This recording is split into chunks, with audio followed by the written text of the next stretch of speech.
Alright, so in this video we're just gonna get all the data from the post model. So the way we can do that is basically by importing it first up here, and then create a variable called post that's gonna be equal to post, and then we wanna say order by, create that, and then we wanna basically get all of the posts from here. And then we wanna return a response with some JSON.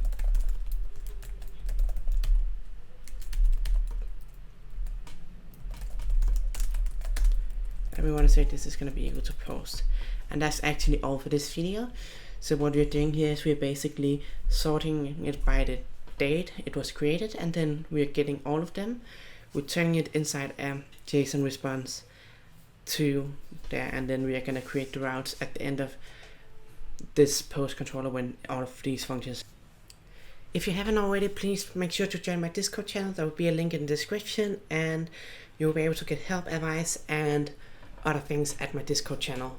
You can join it for free now.